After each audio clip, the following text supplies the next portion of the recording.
Good morning, ladies and gentlemen. This is TVP World. You're watching World News. I'm your host, Benjamin Lee, and let's turn our attention to the Middle East before going into regional topics on this edition of World News.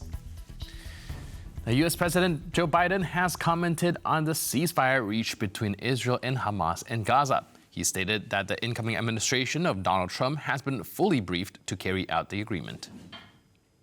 After 8 months of nonstop negotiation, by my administration, a ceasefire and a hostage deal has been reached by Israel and Hamas, the elements of which I laid out in great detail in May of this year.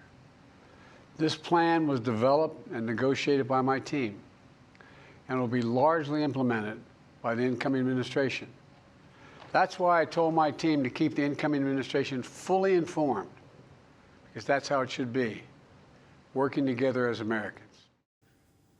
Israeli President Isaac Herzog has called the ceasefire between Israel and Hamas the right move. He made the statement during a televised address on Wednesday, shortly after the agreement was announced. As the President of the State of Israel, I say in the clearest terms, this is the right move. This is an important move. This is a necessary move. There is no greater moral, human, Jewish or Israeli obligation than to bring our sons and daughters back to us, whether to recover at home or to be laid to rest. Israeli Prime Minister Benjamin Netanyahu has thanked Donald Trump and Joe Biden for their role in securing the Gaza ceasefire deal. Now, Netanyahu and Trump reportedly spoke by phone on Wednesday.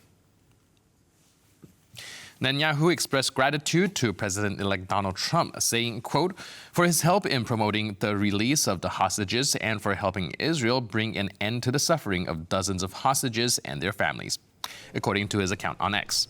Qatari authorities announced the ceasefire after 15 months of fighting between Hamas and Israel, and it will take effect on January 19th. And we now go live to our correspondent, Diana Skaya in Tel Aviv. Hello, Diana. Can you tell us what the latest update is on the ceasefire? What Israelis here I've been speaking to on the streets are quite hopeful. They're very, very happy. At the same time, an Israeli I spoke to said that Israel is making a tough choice in releasing these Palestinian prisoners that have been incarcerated, some for over 15 years, to be given back to Palestinian Islamic Jihad, to Hamas, but it's a choice that Israel needs to do. They want to see their hostages home. Like you said, Ben, now this deal to come through should begin to go into effect as of this coming Sunday, January 19, which would see the release of firstly 3 hostages. In return for reports are what we have now, some 50 Palestinian prisoners for each female hostage that is to be released. Now, however, the Israeli cabinet has just convened they just beginning their meeting, and the clause here that's really being finally negotiated on, that Israeli Prime Minister Benjamin Netanyahu is not giving details to. And the problem remaining here is that the number of Palestinian prisoners that are held up in Israeli jails. Now, Hamas said it wants names. Israel is not giving names. It's also vetting which prisoners they are going to give back. Israel also doesn't want to release them back into the West Bank nor to the Gaza Strip. They're asking the third country. We don't know those details as of yet as to where they will go. Now, what we do know is that the first phase of this deal is going to last for 42 days. Hamas is to release 33 hostages, and what we do know, of course, the United States has been a key factor, a key negotiator in this deal, along with Qatar and Egypt, so that one of the first 2 American-Israeli hostages might be released this Sunday, along with 5 other Israeli soldiers. Now, it's still yet not clear exactly who and how many. One other American soldier that was kidnapped on the 7th of October, because he is considered to be a young soldier, he will be released later on. Also, we have no confirmation if dead or alive. The rest of what we know is that the talks are supposed to begin after the 16th day of the second and third phase of the ceasefire deal, which should see the remaining hostages exchanged for, of course, Palestinian prisoners, and a gradual withdrawal of the IDF troops from the Netzarim corridor.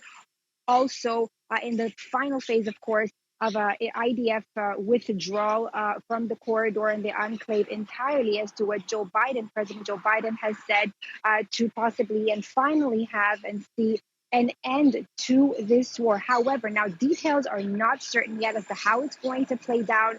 In about an hour or so, we should know the details. But what's going on also is that Benjamin Netanyahu's far-right minister, Bezalel Smotrich, is really being against this deal. He wants the war to continue. He wants to go on. He wants to see this Hamas fully eradicated. He doesn't seem to care about the hostages or the swap at all, as Israelis play it out there. However, details are going to emerge, more clearer details, if I could say, will emerge in about an hour or so. Ben? Right, so like you mentioned, details will be coming soon. Please keep us updated. And meanwhile, thank you so much. Appreciate it.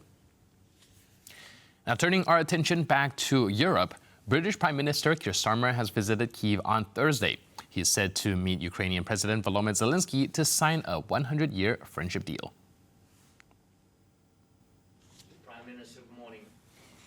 The agreement aims to strengthen cooperation in defense, energy, education, and trade. This surprise visit marks Starmer's first trip to Kyiv as Prime Minister. It comes amid a surge in European diplomatic efforts with Ukraine just days before Donald Trump returns to the White House. The Hungarian Prime Minister's office announced that Prime Minister Viktor Orbán will not be attending Donald Trump's inauguration. Viktor Orbán will not attend Donald Trump's inauguration despite receiving an invitation. The announcement comes from the Hungarian Prime Minister's office. Orbán is Donald Trump's long-standing ally and supported him already during his first presidential bid in 2016. The Hungarian Prime Minister was invited to the inauguration ceremony along with a group of other right-wing leaders, including Argentina's Javier Milei, Italy's Giorgia Meloni and Poland's Mateusz Morawiecki. Inaugurations of US presidents typically do not involve inviting world leaders. However, Trump changed the policy as he returns to office for a second term. Denmark has expressed its commitment to taking greater responsibility for Greenland security. Danish Prime Minister Mette Frederiksen conveyed this message to Donald Trump during a 45-minute phone call, their first since Trump announced his intention to acquire Greenland for the United States. Frederiksen also echoed Greenland Prime Minister Mette, who stated that Greenland is not for sale and retains the right to decide its future independence. Earlier this month, Trump declared that the U.S. needs the Denmark-dependent territory to enhance American security and suggested that he is prepared to take forceful measures to obtain it. Polish Prime Minister Donald Tusk has urged NATO to ensure Ukraine's security after the war. Speaking in Warsaw alongside Ukrainian President Volodymyr Zelensky, Tusk said that, quote, "We need to convince our NATO partners to jointly guarantee Ukraine's security once hostility ends." The leaders of Poland and Ukraine discussed a topic that's expected to top the agenda as soon as Donald Trump takes office, the prospect of an end to the war in Ukraine. In 5 days, President Trump's inauguration will take place in the U.S. We expect active collaborative work in the spirit of the peace through strength approach. Poland's Prime Minister has proposed that security guarantees which Ukraine has been asking for be provided by NATO. In the event of an end to hostilities, the question of NATO security guarantees for Ukraine remains an open and urgent issue. This is about real security guarantees, ones that will be respected, that everyone in the world, including Russia, will be afraid to cross, and for that we need all allies. According to Tusk, the best guarantee would be Ukraine's membership in NATO, but this is not possible due to doubts that some member states have.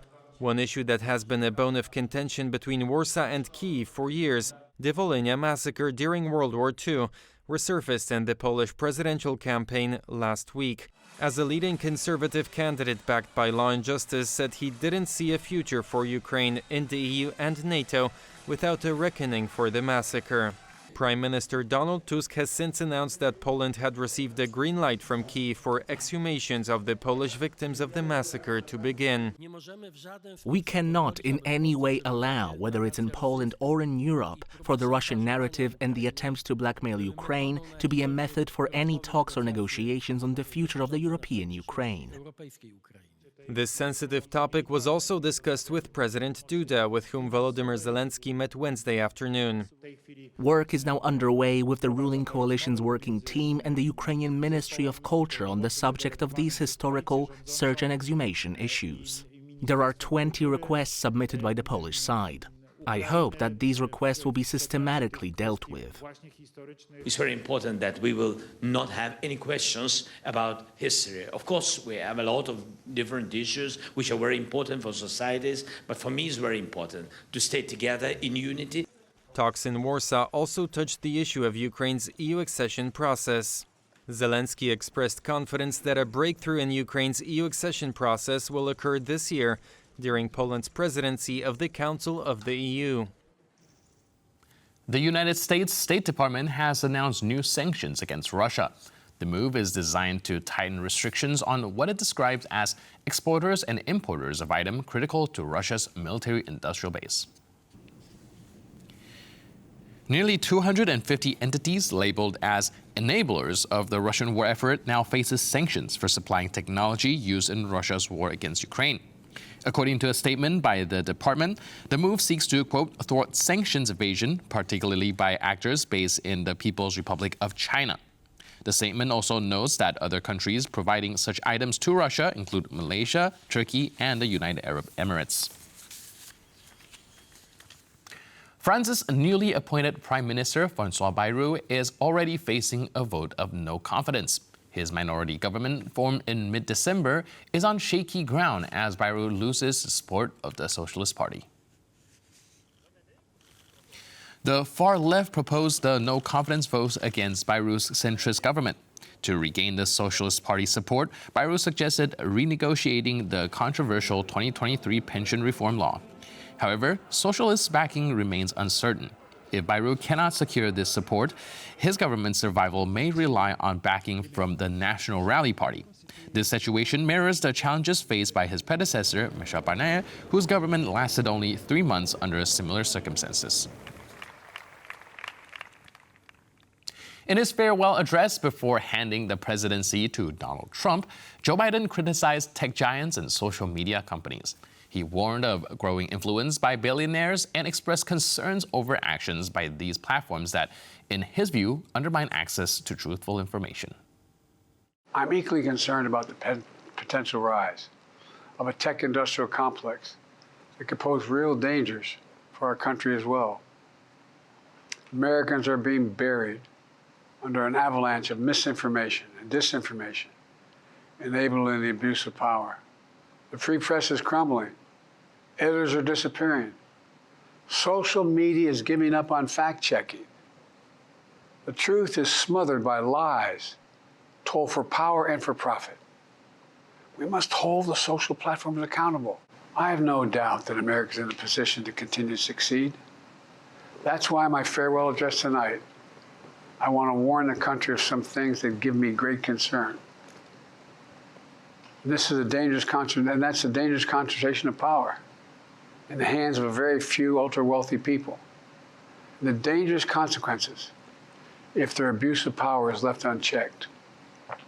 Today, an oligarchy is taking shape in America of extreme wealth, power, and influence that literally threatens our entire democracy, our basic rights and freedoms, and a fair shot for everyone to get ahead. In the Australian Open, Poland's Iga Świątek has powered into the third round. The 5-time Grand Slam champion took just 26 minutes to complete the first set, defeating Rebecca Šremková 6-0, 6-2 in less than an hour. Świątek dominated her Slovakian opponent early, losing only 10 points in the first set. Next, the second seed Świątek will face Britain's Emma Raducanu, and the 2021 U.S. Open champion fought back from an early break to defeat America's Amanda Onisimova 6-3, 7-5. Well, for sure, I felt, pretty confident, and I started the match well, so I just kept going, and it was good to play in such an efficient way and just finish it quick, and also, just feel the court and how it is in early. Well, for sure, it's going to be a tough one. Emma can play great tennis, and we all know that. So I'll just prepare us before any other match, and for sure Wim will watch these matches that we played, because I don't know if he saw them before since we weren't working together yet. But yeah, like I'll prepare tomorrow and I'll be ready. And with that, we conclude this edition of World News. But for more news, update, and commentary, please stay tuned to TVP World.